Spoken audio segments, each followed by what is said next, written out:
Bom, na aula de hoje a gente vai falar sobre o conceito de Estado. E quando a gente pensa no conceito de Estado, né, eu lembro que quando eu comecei a aprender sobre o conceito de Estado, nas aulas de ciências sociais, para mim era algo meio que abstrato, né, o Estado, assim, pensava Estado, né, mas Estado, tá falando do Estado de Santa Catarina, né, um Estado nacional. E aqui a gente vai ver, então, como que vai se dar a construção dessa ideia de Estado, né, como se dá a formação. O primeiro país a adotar o termo Estado, né, foi lá na Itália, né, eles usavam o Estado só que de uma maneira muito vaga, sem definir o que era esse Estado. Então, quando a Itália nem era unificada ainda, a gente tinha cidades autônomas, né, então usava essa ideia de Estado, mas de uma maneira meio que vaga, assim, sem definir o que era o Estado. E aí, a partir do século XV e XVI, né, a Inglaterra, primeiro aqui no século XV, depois França e Alemanha no século XVI, elas já começam a definir o Estado como algo que organiza a sociedade, a ideia de ordem pública, ou seja, o Estado como, né, definidor de leis, começa a definir como aquilo vai funcionar, né, como um território vai funcionar. Então aí a gente já tem uma definição um pouco mais fechada de Estado, né? Se ali na Itália usava a definição de Estado de uma maneira meio vaga, aqui na Inglaterra, França e Alemanha já começam a definir o Estado como, né, a ideia de ordem pública, ou seja, a criação de normas para a convivência harmônica entre os indivíduos. Porém, o Estado vai ser pensado de uma maneira científica a partir de Nicolau Maquiavel. Nicolau Maquiavel ele é considerado o pai da teoria política, né? Ou seja, os teóricos anteriores ao Maquiavel eles pensavam a política de uma maneira muito ideal. E o Maquiavel, quando ele pensa a política, né, e a formação do Estado, ele vai, né, trazer a política para a realidade. Vai falar, não, a natureza do homem é corruptível, né? Assim que o homem tiver a oportunidade, ele vai tirar o príncipe do poder.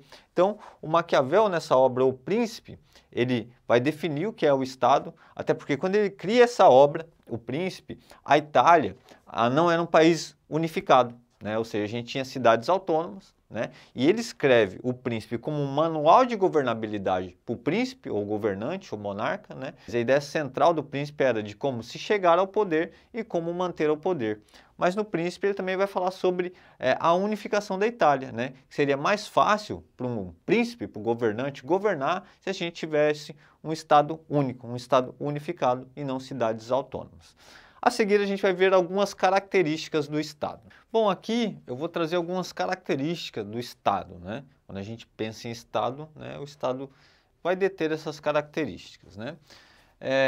O Estado, então, é uma sociedade constituída por um grupo de indivíduos organizados. Esses grupos de indivíduos, quais que são esses grupos de indivíduos?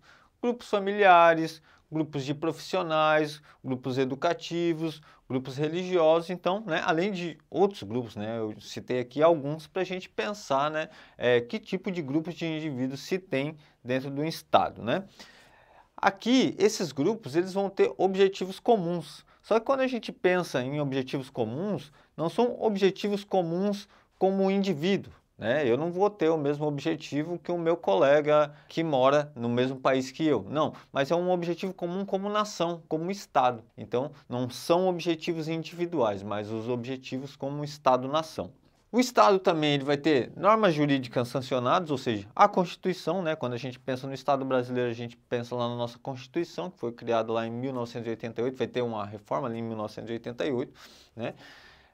Uma hierarquia entre governantes e governados, né? Ou seja, né, a Constituição também vai determinar ali uma hierarquia entre governantes ou governados, né? E aqui a gente tem três elementos fundamentais para pensar o Estado, né? Quando a gente pensa em Estado, esses três elementos são fundamentais, né? Primeiro, o povo, que é todos que habitam o território do Estado, né? Então isso vai englobar povo. Território, ou seja, onde o Estado vai exercer sua função e valida suas normas jurídicas, né? Então, quando a gente pensa que no território brasileiro, né, tem uma delimitação ali entre os estados, que faz fronteira com outros países, né? E dentro do território brasileiro, né, a gente tem a soberania, ou seja, o que é a soberania? Dentro do território brasileiro, a gente tem a universalidade das decisões dentro desse território. Ou seja, dentro do território nacional, outro país ele não pode intervir Então aqui, né, a soberania, quando a gente fala em soberania do Estado, né, o Estado que define as normas de funcionamento, outro país não pode decidir como vai funcionar a nossa Constituição, e ele também não pode nem circular dentro do nosso território se não houver, né, uma autorização do Estado Nacional. Bom, pessoal, essa foi nossa aula sobre Estado. A gente falou ali sobre o surgimento do Estado, viu ali que ele vai surgir lá na Itália de uma maneira meio vaga, depois passa para a Inglaterra, França e Alemanha, que começa a definir Estado como ordem pública. Vimos que o Maquiavel vai ser um cara muito importante para pensar o Estado, né? É o considerado pai da ciência política, né? O Maquiavel. E aqui a gente viu algumas características do Estado. Para quem gostou da aula, deixa o likezinho, siga o nosso canal e até a próxima.